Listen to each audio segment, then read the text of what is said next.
सर्वमंगल मांगल्ये शिवे सर्वार्थ साधिके शरण्ये त्र्यंबके गौरी नारायणी नमोस्तुते।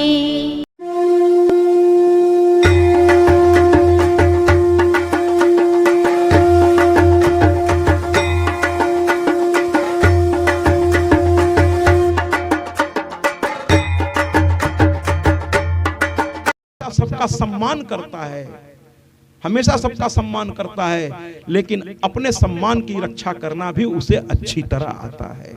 माँ का भक्त अलग ही होता है औरों से, उसके चेहरे पर एक नूर होता है महाराज। तो कहने का तात्पर्य है कि हमारी मैया कहने लगी, तुम्हारे चेहरे पे भी चिंता, तुम्हारे चेहरे पर भी चिंता। तो ब्रह्मा जी कहने लगे, माँ क्या करें, हम ही ने तो वरदान दिया था, उसके तपस्या किया था तो वरदान देना पड़ा।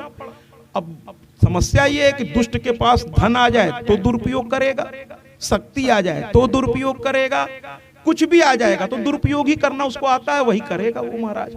जबान दे दीजिए तो फालतू बोलेगा। वो कहते हैं ना, कुछ लोग मुंह खोले नहीं कि बस फालतू ही उनको बोलना है महाराज, है ना। ऐसे लोग मुंह बंदी रखे तो ज्यादा अच्छा।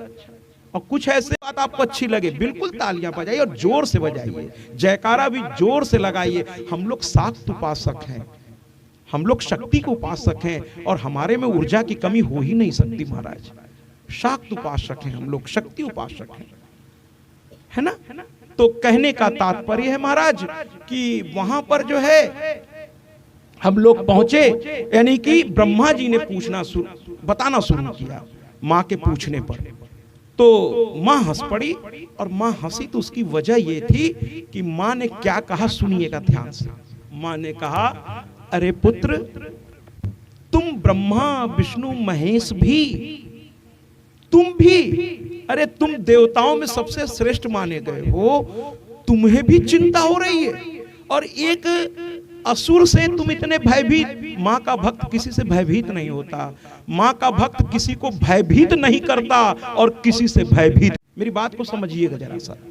हम किसी को मुस्कुरा कर देख रहे हैं, यानी उसका स्वागत कर रहे हैं, है ना। ये हमारी सभ्यता है, हमारी संस्कृति है कि कोई पहली बार मिला या दोबारा मिला तो हम मुस्कुरा के, और कैसे हैं आप, है ना। ये थोड़ी कि मुंह बना के कहेंगे और कैसे हैं आप, या एकदम मुंह बना लेंगे तो कहेगा अरे अजीब हालत है ना। तो मुस्कुरा कर देखना तो अच्छी बात है, लेकिन देख कर मुस्कुराना बुरी बात है, क्योंकि देख कर मुस्कुरा रहे हैं यानी आप उसका मजाक उड़ा रहे हैं महाराज। तो देख कर मत मुस्कुराइए, मुस्कुरा कर देखिए महाराज। तो मैया ने मुस्कुरा कर, हाँ अच्छा लगा करे तो खूब जोर से तालियां बजाया कीजिए। ये मैंने कहा ना, माँ का पंडाल है ना। माँ के पंडाल में आप मर्यादित ढंग से खूब नाचिए, खूब गाइए, तालियां बजाइए, क्योंकि माँ की कथा ऐसी है जो सारे दुनियादारी से हटाकर कुछ देर के लिए उनसे आपको कनेक्ट कर देती है। तो मैंने कहा ना, सिर्फ चाहे तो और आ जाए, तो विष्णु के मुख से और ब्रह्मा जी के मुख से और सबसे, और माँ आप प्रकट हो गई तो माँ मुस्कुराने लगी। और थोड़ी देखिएगा, आप ध्यान से सुनिएगा कथा को। माँ का मुस्कुराना भी देखिए शक्ति है ना, ये शक्ति है। तो इनका हल्का सा हंसना कितना भारी पड़ सकता है। अब जरा इसकी देखिएगा स्थिति क्या होगी। माँ केवल हल्का सा हंसी, और हंसी क्यों, माँ की सोच कुछ और थी, माँ की सोच कुछ और थी, वो किसी और बात पे हंसी। लेकिन दुष्ट आदमी को कुछ और लगने लगता है मामला। दुष्ट आदमी को ना हर चीज में कहीं ना कुछ गड़बड़ लगने लगता है। ऐसों का कोई इलाज नहीं है महाराज, है ना। तो मतलब ये तो हंसी कुछ और बात पर, हल्का सा हंस दी। और एक चीज ध्यान रखिएगा महाराज, किसी को देख के मुस्कुराना, ठीक है ना। और किसी को देते हैं, कोई पहचानवाने की जरूरत नहीं है, वो बड़े बड़े दांत नहीं होते उनके, है ना, देखने में भयानक भी नहीं लगते। अपनी हरकत से बता देते हैं कि भैया हम इंसान नहीं, हम राक्षस हैं, ठीक है महाराज। और उनके लिए फिर तो इलाज करना ही पड़ता है महाराज, वो सामान्य बात समझ भी नहीं पाएंगे। तो कहने का तात्पर्य यह है कि ब्रह्मा जी ने कहा कि महिषासुर ने हमें इतना परेशान कर दिया माँ कि अब कोई चारा नहीं बचा। और पुरुषों से वो, बच्चों को जरा कृपया शांत करें, पुरुषों से वो अबद्ध है। इसलिए हम लोगों को कुछ सूझा नहीं। हम लोग प्रार्थना करते करते एक असह्य क्रोध आया। कोई व्यक्ति जब अमर्यादित होने लगता है तो स्वाभाविक है सामने वाले को भी क्रोध आएगा महाराज। तो क्रोध आया, और क्रोध आएगा तो फिर तो इलाज ही होगा। तो फिर महाराज ब्रह्मा जी के मुख से तेज महिषासुर को कह रहा है, और उनकी जैसी सुंदरी दोनों मिल जाए महाराज तो क्या जोड़ी बनेगी। इसने आग में घी का काम कर दिया। अब महिषासुर की रही सही बुद्धि भी भ्रष्ट हो गई। जब व्यक्ति काम वासना में पड़ जाता है तो उसकी विवेक और बुद्धि दोनों समाप्त हो जाती है महाराज। इसीलिए भक्त को काम और वासना से दूर रहना चाहिए। अगर आप अपना भला चाहते हैं महाराज तो भक्ति इसीलिए की जाती है कि जिस व्यक्ति के हृदय में ज्ञान की ज्योति जलती है वो हमेशा मर्यादित रहता है, और जहां मर्यादा होती है महाराज वहां वासना के लिए ज्यादा स्थान नहीं होता। इसीलिए मंदिरों में जाया कीजिए, कथाओं में आया कीजिए। ये आपके अंदर के काम, क्रोध, लोभ, मोह, मद और मात्सर्य को कहीं ना कहीं दबाने का काम करता है महाराज। होता सब में है, काम, क्रोध, लोभ, मोह, मद, मात्सर्य होता सब में है महाराज। ये 6 नरक के रास्ते हैं महाराज, सब में है ये। लेकिन अब उसको दबाना है, उसको मिटाना होगा। राजसी प्रवृत्ति और तामसी प्रवृत्ति को दबाइए। राजसी को तो दबाइए और तामसी प्रवृत्ति को पूरी तरह से नष्ट कर दीजिए। उभारिए अपने अंदर क्या, तो सात्विक प्रवृत्ति। अब आप कहेंगे महाराज ये बड़े बड़े अक्षर आपने फेंक दिए हमारी ओर, सात्विक, राजसी और तामसी, समझाइए ये क्या होता है। समझा देता हूं महाराज। अगर आपको आलस आ रहा हो, मैं आज आपको पहचानना भी सिखा दूंगा। बहुत काम करने का मन ना करे महाराज, मन करे दिन भर आज बिस्तरे पे रहें और बस कुछ खाते पीते रहें। बाथरूम तो बड़ी मजबूरी में उठ के चले जाते हैं तो वहीं रहें महाराज। तो समझ लीजिए राजसी प्रवृत्ति आप पे हावी हो रही है। राजसी प्रवृत्ति की पहचान है आलस, बहुत जरूरत से ज्यादा आलस विकार पैदा करता है। हमें बहुत अच्छा लग रहा है, आगे बैठी हुई जो माताएं हैं बहुत ध्यान से सुन रही हैं और आपके भाव बता रहे हैं कि आप लोग हमारी बात को बहुत अच्छी तरह, और सभी सुन रहे हैं, सभी सुन रहे हैं। असल में हम लोग तरफ लाइट बहुत पड़ती है तो पीछे ज्यादा हम लोग देख नहीं पाते दूर तक, क्योंकि लाइट हम लोग की तरफ बहुत होती है। लेकिन हमें पूरा विश्वास है कि आप सभी बहुत आनंद लेके इसको सुन भी रहे हैं, समझ भी रहे हैं। तो कहने का तात्पर्य यह है कि अगर आलस जिस दिन आप पर बहुत हावी होने लगे, कोई काम करने का मन न करे, कितना भी, एक होता है कि नींद नहीं पूरी हुई महाराज, 2 रात से सोए नहीं है, तब तो नींद आएगी, वो उसको राजसी मत समझ लीजिएगा। कहिएगा महाराज जब इसको भी राजसी कह देंगे तो गड़बड़ हो जाएगा। वो राजसी नहीं, लेकिन आप जम के सोए रात में 9-10 घंटे की नींद प्रेम से लिए और फिर भी दिन भर आप आलस की तरह घूम रहे महाराज। काहे भैया, काहे भैया, है ना, रात में इतना दबा के सोए हैं आप, हैं, जबकि एक स्वस्थ व्यक्ति के लिए 6 से 7 घंटे बहुत होते हैं महाराज। हमारे प्रधानमंत्री तो सिर्फ 5 घंटा नींद लेते हैं और देखिए हमेशा फ्रेश रहते हैं, तरोताजा रहते हैं। ठीक है, मैं उनका कोई समर्थक नहीं हूं महाराज, ठीक है, लेकिन जो सही है वो सही। तभी तो एक चाय बेचने वाले से आज भारत का प्रधानमंत्री और एशिया का क्या विश्व का बहुत बड़ा लोकतंत्र है ये हमारा देश, और उसकी सबसे शक्तिशाली पद है प्रधानमंत्री पद। कल्पना से बाहर है साहब कि चाय बेचने वाले का लड़का यहां तक पहुंच सकता है। लेकिन कहते हैं ना कि साधना और योग्यता ये 2 चीज ऐसी है जो एक किसान के लड़के को भी IAS बनवा देती है महाराज।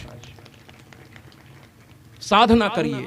इसीलिए मैं कहता हूं, मैं तो बच्चों के बीच रहा हूं, मैं चूंकि मैं इंटर में लेक्चरर भी था हिंदी और संस्कृत का, मैं युवाओं से बहुत बात करता हूं। जो पुराने लोग हैं उनके तो बीत चुका है, लेकिन हमारा भविष्य तो युवा ही है। तो मैं इनके साल 32 साल मैंने अपने जीवन का दिया है, इन्हीं के बीच रहा हूं। तो मैं बच्चों से रात दिन बात करता हूं, और आज बच्चों से एक बात जब बात आ ही गई तो युवाओं को मैं छोड़ूंगा नहीं। उनके पीछे तो मैं पड़ा रहता था, टीचर में भी, प्रिंसिपल पद में भी, और डायरेक्टर पद तो खैर प्रशासनिक हो जाता है, उसमें फिर बच्चों से थोड़ा दूरी हो गई थी मेरी। लेकिन जब तक मैं रहा युवाओं को नहीं छोड़ा। और आज भी युवाओं से मैं कहना चाहूंगा कि आप जीवन के आकर्षण में मत पड़िए। जीवन में जो आकर्षण है ना, ये आपको आपकी दिशा से भटकाते हैं। और आजकल तो मोबाइल जो हाथ हाथ में आ गया है महाराज, और इसमें अनलिमिटेड जो ये सब चीजें हो गई हैं, ये कंपनी वाले अपनी तिजोरी भर रहे हैं महाराज। और आप दिन भर अपना समय इसमें अगर लगा रहे हैं पढ़ाई लिखाई छोड़ के, तो आप अपने माता पिता को जाने अनजाने में तकलीफ पहुंचा रहे हैं। मैं तो ताजुब खाता हूं कि लोग बिजनेस में बैठे हैं, जो युवा या पुराने लोग नहीं, पुराने लोगों से पूछिए भैया आपके पास कौन सी मोबाइल है, तो कहेंगे अरे जो खाली बात करने वाली छोटी से रखे महाराज, स्मार्टफोन नहीं है हमारे पास। बच्चे इस्तेमाल करते हैं। और जो लोग चूंकि अब बिजनेस जिनका बड़ा है या जिनको लोगों से संपर्क, वो लोग अब स्मार्टफोन मजबूरी है, क्योंकि आजकल अधिकतर काम ऑनलाइन होने लगा है, तो वो रख तो लेते हैं लेकिन ज्यादा चला नहीं पाते। बच्चों से ही पूछते हैं अच्छा ये कैसे होगा, वो कैसे होगा, ठीक है। लेकिन बच्चों को, अरे मतलब कल पैदा हुआ बच्चा भी धीरे धीरे मोबाइल के बारे में जानकारी उसको हमसे आपसे ज्यादा होने लगती है, और इसके जिम्मेदार भी हम ही आप हैं। बच्चा छोटा है, रोने लगा, तो आजकल के माता पिता क्या करते हैं कि बच्चे को बहलाने के लिए मोबाइल में कार्टून लगा करके पकड़ा देते हैं, बच्चा खूब खुश होता है। और बाद में फिर वही बच्चा जब मोबाइल छोड़ता नहीं तो माँ बाप कहते हैं काहे पकड़े हुए हो। अरे पकड़ाया कौन भाई, जिसने खीर खाया नहीं उसे खीर का स्वाद क्या पता। तो खीर पहली बार चटाई किसने, आपने ना, मोबाइल पहले आपने दिया ना उसको, क्या है प्यार में दे दिया, अब वो छोड़ नहीं रहा हमारा। और युवा होने वाले बच्चों में मैंने देखा कि वो पिक्चरों में क्या देखते हैं कि स्कूल का मतलब पता नहीं क्या होता है। मैं अब यहाँ इस मंच से कह भी नहीं सकता, अरे भैया स्कूल में फिजिक्स पढ़ाई जाती है, केमिस्ट्री पढ़ाई जाती है, जूलॉजी पढ़ाई जाती है, बॉटनी पढ़ाई जाती है, नाना प्रकार के रिसर्च पढ़ाए जाते हैं, लेकिन जो पिक्चरों में दिखाते हैं महाराज वो वहाँ नहीं पढ़ाई जाती। वो पैसा कमाने के लिए पिक्चरों में वो सब चीजें दिखाते हैं। तो आज युवाओं से मैं कहना चाहूंगा कि अगर आप भौतिकवादी दुनिया से ज्यादा प्यार करेंगे तो आप आईएएस आईपीएस नहीं बन पाएंगे। याद रखिए, आप कुछ भी बनना चाहते हो महाराज, मुझे कोई दिक्कत नहीं है, लेकिन उसके लिए साधना करनी पड़ेगी। बिना साधना के आपको कुछ भी हासिल, बिल्कुल अच्छा लगे तो तालियां बजाइए। आपके ही बच्चों के भविष्य के लिए मैं ये बातें कह रहा हूं। हर घर में बच्चे हैं और जरूर उनको लाया कीजिए, यहाँ कथाओं में उनको ले आए कीजिए महाराज। स्कूलों में ये सब बताना उन्होंने बंद कर दिया है, वो बस ऑफिशियली गए, पढ़ाए और चल दिए। लेकिन कुछ टीचर आज भी हैं, मैं उनको प्रणाम करता हूं, वो बताते हैं बच्चों को कि ऐसा मत करो, ये ठीक नहीं है महाराज, ये ठीक नहीं है। लेकिन हम गार्जियन वहां भी कम नहीं है महाराज। अगर मास्टर साहब उसके भलाई के लिए अगर एक चांटा मार दिए तो दूसरे दिन पिताजी कई लोगों को लेकर पहुंच जाते हैं, तो अगले दिन से मास्टर साहब कहते हैं छोड़ो, हमको क्या लेना था, हमको तनख्वाह तो मिल ही रही है। तो उसमें आप ही के बच्चे का नुकसान है। इसलिए गुरु का सम्मान करना सिखाइए। हैं बिल्कुल महाराज, और कहिए कि अगर उन्होंने मारा होगा तो तुमने कोई गलती की होगी, कोई गलती की होगी। हाँ, अगर बहुत ज्यादा मार दिया है तो अकेले में मार साहब से कह दिए कि मार साहब आपने उसके भलाई के लिए किया, लेकिन एक आध झापड़ बहुत था, इतना तो वो अलग बात हो गई, लेकिन अकेले में जाके। लेकिन अगर एक चांटा मार दिया, पहुंच गए, कैसे मार दिया, उनकी हिम्मत कैसे हुई महाराज। इसीलिए टीचरों ने भी अब सिर्फ पढ़ाने से मतलब रखना शुरू किया है, क्योंकि उनके सम्मान का सम्मान करना आप लोगों ने छोड़ दिया, इसलिए उन्होंने पढ़ाना छोड़ दिया है। क्योंकि पहले टीचर्स पढ़ाते थे। आप अपने दिन याद कीजिए महाराज, जो पुराने लोग हैं कि मास्टर्स क्या तबीयत लगाकर ठोकाई करते थे, सुपर रिंग की धुलाई सबसे चमक के आई, तभी तो आज बड़े बड़े पदों पर आप बैठे हैं महाराज, बड़े बड़े बिजनेस संभाल रहे हैं आप। उन गुरुओं की ही देन है। और आज का युवा भटका हुआ है, वो अजीब जगह पर आनंद खोज रहा है। एक दिन मैंने एक गीत के माध्यम से थोड़ा बताया था, आज एक और गीत के माध्यम से मैं आपको बता दूंगा। अगर युवाओं से मेरा कहना है कि अगर आप शारीरिक आकर्षण में पड़ जाएंगे, किसी ऐसे चक्करों में पड़ जाएंगे, क्योंकि आजकल को एजुकेशन हो गया महाराज, थोड़ा मैं इशारे में बोलूंगा क्योंकि इस मंच की अपनी एक मर्यादा है। को एजुकेशन हो गया है, ये इंग्लिश मीडियम वालों ने शुरू कर दिया महाराज। तो वहां टीचर बेचारा जान लगाकर आर्किमिडीज का सिद्धांत समझा रहा, और वहां भाई साहब जो है कुछ और काम में लगे हुए महाराज। तो कैसे समझ में आएगा। तो ऐसे युवाओं से मैं कहना चाहता हूं कि भौतिक आकर्षण में मत पड़िए, आप अपनी योग्यता पहले कमाइए महाराज। जिस दिन आप आईएएस आईपीएस या कोई भी पद पर पहुंच जाएंगे, खुद लड़की का पिता आपके पिता के पास मिलने आएगा और बड़े ही प्यार से कहेगा, महाराज आपका बच्चा इतना योग्य है, इतना योग्य है कि मैं अपनी कन्या का भविष्य आपके बच्चे के हाथ में पूर्ण रूप से सुरक्षित समझता हूं। वो खुद चलकर आएगा। लेकिन अगर आप पढ़ाई के समय फालतू चीजों में पढ़ेंगे तो वही पिता डंडा लेकर आपके पिता के घर आएगा, कहां है तुम्हारा लड़का, बुलाओ उसे बाहर। अब आप चुन लीजिए क्या करना है, आपको क्या करना है वो आप चुन लीजिए। इसी पर एक गीत मैं आपको बताना चाहता हूं। मुझे ये फिल्म का गीत तो है, लेकिन पता नहीं क्यों सिचुएशन पे मुझे बड़ी अच्छी लगती है। क्या से क्या हो गए देखते देखते। अगर आप भौतिकवादी दुनिया की तरफ दौड़ेंगे ना महाराज, एक दिन वो भी छोड़ देगा।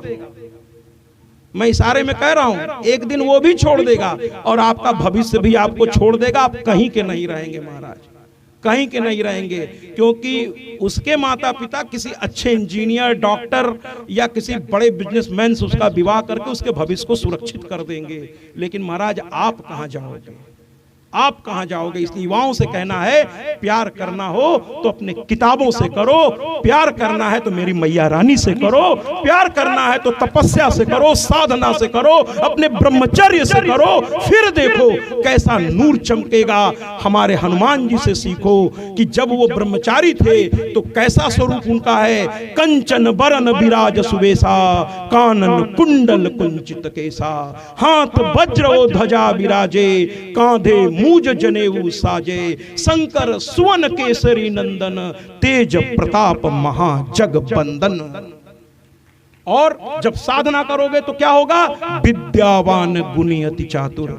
माने विद्यावान थे, केवल विद्वान नहीं थे महाराज, विद्यावान थे। अब आप कहेंगे विद्वान और विद्यावान में क्या अंतर है। विद्यावान वो होता है जो शास्त्रों का अध्ययन करके अपने जीवन में उतारता है, उसे विद्यावान कहते हैं। रावण विद्वान तो था लेकिन विद्यावान नहीं था, इसीलिए उसका नाश हो गया। यानी जानकारी सब है लेकिन आचरण में आपने नहीं। इस कथा से आपने सुना, आपने कहा महाराज जी बहुत अच्छा बोलते हैं, बड़ा आनंद आया, लेकिन उसको अपने आचरण में अगर आपने नहीं उतारा तो महाराज जी का बोलना सब बेकार हो गया। इसलिए युवाओं से इस गीत के माध्यम से केवल 4 लाइन अगर युवाओं तक मेरी बात पहुंच रही है कि भौतिकवादी से प्यार करेंगे ना तो एक दिन सर पकड़कर आप शायद यही गाते नजर आएंगे, और साधना करेंगे तो फिर उसका भी एक गीत 4 लाइन में आपको सुनाऊंगा। लेकिन पहले देख लीजिए, अगर भौतिकवादी से तो आप ही रोते हुए सड़कों पे घूमेंगे मजनू की तरह, और क्या कहेंगे, क्या से क्या हो गए। वार की जय। और भैया अगर इस सोच को थोड़ा बदल दें युवा, और मेरी मैया से कह बैठे, है ना, अपनी किताबों से कह बैठे, अपने माता पिता से कह बैठे, अपने गुरु से, और क्या कह बैठे, अगर तुम मिल जाओ। मैं आपकी भाषा में आपको समझाऊंगा, मैंने तो इंटर को पढ़ाया है आपकी भाषा में, 4 लाइन, अगर तुम मिल जाओ।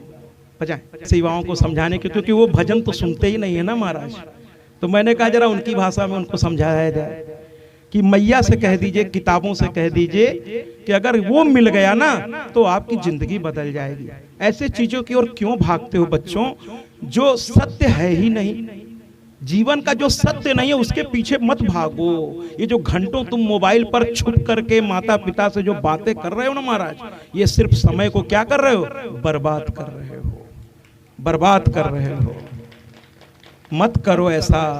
मुझे अच्छा लगा इस बात पर एक युवा ने ही ताली सबसे पहले से बजाई। बहुत बहुत बहुत बधाई बिटिया, बहुत बधाई, है ना। बहुत अच्छा लगा कि ये जो घंटों छुप करके आप लोग बातें करते हो ना महाराज, इसकी कोई मंजिल नहीं है, कोई मंजिल नहीं है सिवाय इसके कि आपको एक दिन कोई पकड़ेगा और कोई बहुत कस के डांट लगा देगा महाराज। कोई फायदा नहीं है, समय की बर्बादी है। शिक्षा में मन लगाइए। यहां दूत वापस पहुंचा, महिषासुर से बोला। अब महिषासुर भी गुस्से में आ गया, कहने लगा मामला कुछ गंभीर लग रहा है, माने ऐसा कि मेरा दूत लौट के चला आया। मैंने तो कहा था पकड़ के ले आना या मार डालना, मामला कुछ गंभीर है। महिषासुर को कुछ खटक लग गया।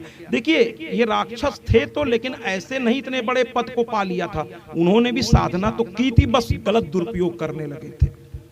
तो कुल मिलाकर के महिषासुर को कुछ खटका हो गया। जो बड़े पदों पर होते वो बात सूंघ लेते हैं कि कहीं कुछ मामला गड़बड़ है महाराज। तो महिषासुर ने क्या किया कि सबसे पहले उसने तुरंत अपने एक महान, बहुत ही जो पराक्रमी था, उसको उसने भेजा और कहा कि तुम अकेले मत जाना, अपने साथ 60,000 सेना को लेकर के जाओ। देखिए, कल तक स्त्री को अबला समझने वाला एक राक्षस आज स्त्री से भयभीत होने लगा, कहने लगा कुछ मामला गड़बड़ है, कोई बहुत शक्तिशाली है, वरना हमारा दूत लौट के ऐसे ही नहीं चला आता, जरूर कुछ गड़बड़ है। तो उसने कहा कि तुम जाओ सबसे पहले, और उसने भेजा किसको महाराज? तो ताम्र को भेजा। ताम्र उसका सेनापति था। ताम्र बहुत बहादुर, माने उसके नाम से देवता कांपते थे महाराज। कोई छोटा मोटा आदमी अपने उसने नहीं भेजा, समझ गया मामला गड़बड़ है, तो दूत अब भेजने से काम नहीं चलेगा, क्योंकि वो लौट के चला आया। देखिए, अगर कोई मामले के लिए किसी सिपाही या दीवान को भेजा जाए और जब वो हैंडल नहीं करेगा तो फिर दरोगा आएगा, फिर उसके बाद और भी बड़े अधिकारी आएंगे, अगर हैंडल नहीं हुआ तो महाराज और भी बड़े आएंगे। लेकिन एकाएक सीधे आईजी साहब थोड़ी चले आते हैं, वो एक समय होता है जब ऐसा होता है। कृपया बात ना करें मंच के आसपास। तो अभी दूत गया था, लेकिन दूत से मामला निपटता नजर नहीं आया, इसलिए अब उसने अपने मेन मुख्य कहा कि बड़ी जग हंसाई हो जाएगी, लोग जैसे ही जानेंगे कि एक औरत के धमकाने पर महिषासुर का दूत लौट आया तो हमारी बड़ी बेइज्जती हो जाएगी। तो कहा इस मामले को ज्यादा लंबा खींचना ठीक नहीं है। उसने ताम्र को कहा जाओ, धीरे से कहा जाओ, और इसके पहले कि लोग जान जाएं कि एक महिला से हम लोग डर रहे हैं, इसको मार डालो, शादी वादी नहीं करनी है मुझे इससे, मार डालो इसको तुरंत। तो ताम्र ने कहा ठीक है महाराज, अभी जाते हैं, अभी निपटा के आते हैं। चला तो 60,000 सेना उसके साथ थी। कृपया बच्चों को बैठाएं। 60,000 सेना उसके साथ थी, और 60,000 सेना लेकर के एक महिला बेचारी, अब बेचारी शब्द मैं इसलिए कह रहा हूं मां को कि देखिए जरा सा, एक महिला अकेले सिंह पर सवार वहां बैठी है, कोई उसके पास सेना नहीं है महाराज। और ये प्रभु अपने को बहादुर कहने वाले लोग अक्सर देखिए दुष्ट झुंड बना के चलते हैं महाराज, और सही व्यक्ति अकेला भी काफी होता है, क्योंकि उसके साथ उसका भगवान होता है। बिल्कुल तालियों से स्वागत करिए। और मुझे आश्चर्य हो रहा है कि सिर्फ शायद यहीं के लोग कथा सुन रहे हैं, उधर के लोग कथा नहीं सुन रहे हैं क्या? और अगर सुन रहे हैं तो जरा सुनने का प्रमाण तो दीजिए कि आप भी सुन रहे हैं। तालियां जब ये बजाया करें तो इनके साथ ही सही बजाया तो कीजिए महाराज। तो कुल मिलाकर के ताम्र पहुंचा, और जैसे ही देखा सिंह पे सवार इतनी सुंदर महिला, लेकिन ऐसा दिव्य स्वरूप, माने करोड़ों सूर्य की रोशनी भी उनके आगे कम पड़ रही थी महाराज। तो पहले न चाहते हुए भी कुछ व्यक्तित्व तो ऐसे होते हैं जिनको प्रणाम करने का मन करने लगता है, पहले आप उनको जानते तक नहीं। बिल्कुल तालियों से स्वागत करिए महाराज। बिल्कुल पहले आप उनको जानते भी नहीं, लेकिन जैसे जैसे आप उनको जानने लगते हैं, पहचानने लगते हैं, आपको खुद लगने लगता है कि ये प्रणाम करने योग्य हैं। ऐसा व्यक्तित्व कुछ होते हैं जीवन में कि धीरे धीरे आपके मन में जगह बनाने लगते हैं, और फिर तो ऐसा लगाव होता है कि फिर अगर उनसे बिछड़ना हो तो अजीब सी स्थिति हो जाती महाराज। तो यहाँ माँ को देखते ही उसको अंदर से भाव आया और उसने प्रणाम कर दिया माँ को। तालियां बजाइए ना। माँ को मतलब शत्रु भी माँ को प्रणाम कर रहा है, आया था शत्रुता भाव से, लेकिन यहाँ प्रणाम कर दिया माँ को। कहता है हे माता मेरा प्रणाम स्वीकार कीजिए। माँ मुस्कुरा पड़ी। माँ कभी अपनी ओर से अशिष्टता तो कर ही नहीं सकती। माँ तो बड़ी हमारी मर्यादित है, वो कभी अमर्यादित हो ही नहीं सकती। भारत ने कभी किसी पर आक्रमण नहीं किया है, भारत पर लोगों ने आक्रमण किया है, भारत ने उसका जवाब दिया है। हम सनातनी महाराज पहला वार नहीं करते, हम अपनी ओर से अमर्यादित हो ही नहीं सकते। जब सामने वाला अपनी मर्यादा छोड़ता है तब न चाहते हुए करना पड़ता है, वरना हम अमर्यादित नहीं हो सकते। तो माँ ने कहा कि जब ये इतना प्यार से बोल रहा तो मैं क्यों मर्यादा छोड़ूं। माँ ने भी खुश होकर कहा तुमने बहुत सुंदर तरीके से मुझे प्रणाम किया, मैं तुम्हें आशीर्वाद देता हूं। प्रणाम का जवाब तो आशीर्वाद ही होगा महाराज। जबकि माँ जानती थी कि कैसा है, ये राक्षस है। माँ ने कहा आगे बताओ। तो कहने लगा देखो आप बहुत अच्छी हैं, बहुत सुंदर हैं, और कहाँ युद्ध के चक्कर में आप पड़ रही हैं? औरतों का काम युद्ध करना नहीं। अब देखिए, ये वो लोग हैं जो औरत को भोग्या समझते हैं महाराज। अरे भैया, मैं 3 दिन से कह रहा हूं कि औरत अगर माँ है, अगर बहन है, तो जरूरत पड़ने पर वो दुर्गा और चंडी भी बन सकती है। मैं 3 दिन से लगातार कह रहा हूं कि उसके मान पर, उसके सम्मान पर पैर रखने की दुस्साहस भी मत करिए, वरना फिर वो चंडी बनकर के जो सबक सिखाएगी कि आपको छठी के दूध याद आ जाएगा। तो कहने का तात्पर्य ये है महाराज कि कहने लगा, आप इतनी अच्छी हैं, क्यों युद्ध करना चाहती हैं? अरे आराम से आप जीवन का आनंद लीजिए। महिषासुर के पास क्या नहीं है महाराज, वो खुद आगे बढ़कर आपके चरणों को पे पड़े जा रहे हैं कि हमसे विवाह कर लो, फिर दिक्कत कहाँ है? आप क्यों युद्ध के चक्कर में पड़ी? हर स्त्री चाहती है भाई हमारा पति बहुत धनवान हो, बहुत विद्वान हो, बहुत बुद्धिमान हो, हर तरह से सम्मान हो उसका समाज में, है ना? कौन स्त्री नहीं चाहती कि हमारे पति का सम्मान हो, लोग उसकी इज्जत करें, है ना? तो दिक्कत क्या है? महिषासुर को इसमें पूरा ब्रह्मांड जय जयकार कर रहा है, फिर दिक्कत कहाँ है? कहने लगी, दिक्कत ये है कि मुझे शादी ही नहीं करनी, सबसे बड़ी दिक्कत ये।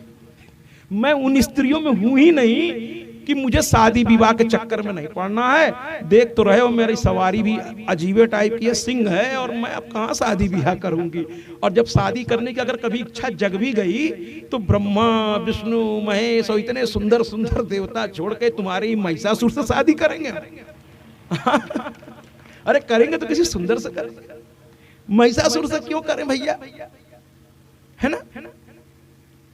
महिषासुर से क्यों करें? तो कहने लगा, क्यों, महिषासुर में क्या कमी है? कह रहे समझा करो, वो महिष से पैदा हुआ है, हैं? ये ठीक है कि उसने वरदान ले रखा है, कोई भी रूप धारण कर लेता है, लेकिन मूलतः तो वो महिष है, यानी भैंस। भैंस से कोई स्त्री शादी क्यों करेगी भाई? अरे जाओ, उसके लिए कोई अच्छी सी महिषी ढूंढ दो, दोनों आराम से रहें, बाल बच्चे भी महिष होंगे, हैं? क्यों मेरे पास समय बर्बाद कर रहे हो? कहने लगा, तो फिर मानोगी नहीं? अब देखिए, दुष्ट अपनी दुष्टता पे आ ही जाता है घूम फिर के, मानोगी नहीं? तो कहीं सवाल ही नहीं पैदा होता। तो कहीं फिर युद्ध करोगी? कहीं वो तो मैं बैठी हूं इसीलिए, तुम लोगों का विनाश करने के लिए तो मैं आई हूं। अब तुम्हारे समझ में नहीं आ रहा तो मैं क्या करूं? मैं तो कह रही हूं जान बचाओ, चले जाओ। देखिए माँ उसको मौका दे रही है, चले जाओ, लेकिन तुम तो मरने पे उतारू हो, तो फिर अब मैं क्या कर सकती हूं? करो युद्ध। ताम्र ने कहा, ठीक है, फिर युद्ध होगा। और दोनों में भयंकर युद्ध शुरू हुआ महाराज, भयंकर युद्ध शुरू हुआ, और इतना भयानक युद्ध हुआ महाराज कि देवता भी घबराने लगे। माँ ने देखा, अदृश्य थे देवता, वहीं थे, आस पास थे, लेकिन वो सामने इसलिए नहीं आ रहे थे कि वो पुरुषों से मारा नहीं जा सकता, इसलिए बेचारे अब क्या करें, पुरुषों से मारा ही नहीं जा सकता, इसलिए अब वो मजबूर थे। कुछ जगह पर व्यक्ति मजबूर हो जाता है, तो मजबूर थे। अब माँ युद्ध करते करते जब देखी कि देवता घबरा रहे हैं, तो माँ ने कहा अब ये बहुत ज्यादा हो जाएगा, और माँ ने गुस्से में जो है एक बार बस ऐसे, अभी गुस्से में जैसे आदमी नहीं बोलता तो ऐसे गुस्से, अब माँ का हूं भी कोई आसान हूं तो होने से रहा, वो शक्ति की पुंज है। उन्होंने गुस्से में देवताओं को ऐसे देखा, देवता मार थर थर कांप रहे। माँ को और गुस्सा आने लगा कि बताओ, हम तो खेल खेल रहे हैं इसके साथ और ये घबरा रहे हैं, तो युद्ध अभी थोड़ी देर के लिए रोक देते, नहीं तो ये मार पसीने पसीने हो रहे हैं। देवताओं को उनको थोड़ा गुस्सा आ गया, करे हम पे विश्वास नहीं है क्या? ये तो मैं खिला रही हूं इसको थोड़ा सा, जैसे लोग जानवर उन्हें घर में पाल लेते हैं, थोड़ा खेलते हैं उनके साथ, है ना महाराज? तो खेलते हैं, तो माँ तो खेल रही है और लोगों को लग रहा है युद्ध हो रहा है। माँ तो उसको खिलाई, तो जब चाहे माँ मार देगी उसको, तो कई ज्यादा दिखा दी इसकी ताकत कितनी है। और देवता घबराने लगे तो माँ को थोड़ा गुस्सा आ गया। जैसे बच्चे किसी बात में माँ को ज्यादा तंग करते हैं तो माँ क्या करती है, ऐसा कर देती है माँ। तो कुछ वैसा ही माँ ने किया। माँ ने से देखा और कदा ऐसा किया माँ ने, और जैसे ही किया ताम्र भाग चला, मैदान छोड़ कर भागा। उसके पीछे पीछे 60,000 सैनिक भी भागे। अरे महाराज कहाँ जा रहे हैं? पहली बार ये दृश्य देख रहे हैं हम लोग, आप भाग रहे हैं महाराज। अरे रुकिए तो महाराज, रुकिए तो महाराज, महाराज काहे को सुने। सीधे पहुंच गए महिषासुर के सामने, कहने लगे महाराज महाराज महाराज। कहने लगा महिषासुर, ये क्या दृश्य देख रहा हूं। अब वो समझ गया कि मामला बहुत गंभीर है। ये क्या दृश्य, ताम्र भागा चला आ रहा। वो गुस्से में उठाया खड्ग, कहा अरे तुमको मैं मार डालूंगा। मुझे चलचित्र का एक दृश्य नजर आता है। एक फिल्म थी शोले, बहुत छोटेपन में हम लोग देखे थे, उसमें यही दृश्य है। वो 3 डाकू जाते हैं गांव को डराने और वहीं से डर के भाग के आते हैं, तो वहीं पर वो मेन विलेन की एंट्री होता है और कहता है मेरा नाम तुमने मिट्टी में मिला दिया। उसी तरह यहाँ पर वो भी कहता है कि तुम लोगों ने महिषासुर का नाम मिट्टी में मिला दिया, तुम तो जीने के लायक नहीं हो।